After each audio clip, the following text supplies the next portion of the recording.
ഇസ്രായേലിൽ ക്രൈസ്തവർക്കെതിരായ അക്രമങ്ങൾ വർദ്ധിക്കുന്നുവെന്ന ആക്ഷേപങ്ങൾക്കിടയിൽ ഇസ്രായേൽ പ്രതിരോധ സേനയിൽ സേവനമനുഷ്ഠിക്കുന്ന ക്രൈസ്തവ സൈനികരുമായി കൂടിക്കാഴ്ച നടത്തി ഇസ്രായേൽ പ്രധാനമന്ത്രി ബെഞ്ചമിൻ നെതന്യാഹു.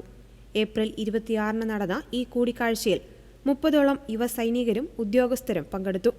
IDFലെ വിവിധ യൂണിറ്റുകളിൽ സേവനമനുഷ്ഠിക്കുന്ന ക്രൈസ്തവ സൈനികരുടെ പ്രവർത്തനങ്ങളെ നെതന്യാഹു പ്രശംസിച്ചു.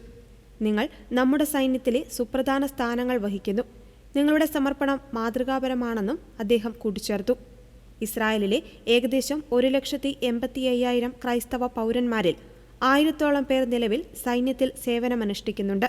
തെക്കൻ ലെബനനിൽ ഇസ്രായേൽ സൈനികർ കുരിശുരൂപം തകർത്തതും ഇസ്രായേലിനുള്ളിൽ ക്രൈസ്തവ പുരോഹിതർക്കും പള്ളികൾക്കുമെതിരെ നടക്കുന്ന അതിക്രമങ്ങളും വാർത്തയായിരുന്നു.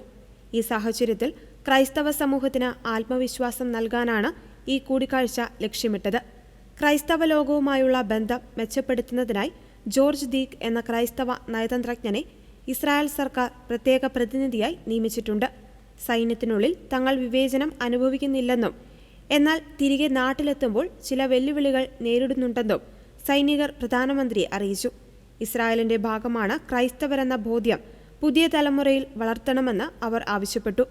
മധ്യപൂർവ്വ ദേശത്ത് ക്രൈസ്തവരുടെ അവകാശങ്ങൾക്കായി പോരാടുന്ന ഏക രാജ്യം ഇസ്രായേലാണെന്ന് നെതന്യാഹു കൂടിക്കാഴ്ചയിൽ അവകാശപ്പെട്ടു.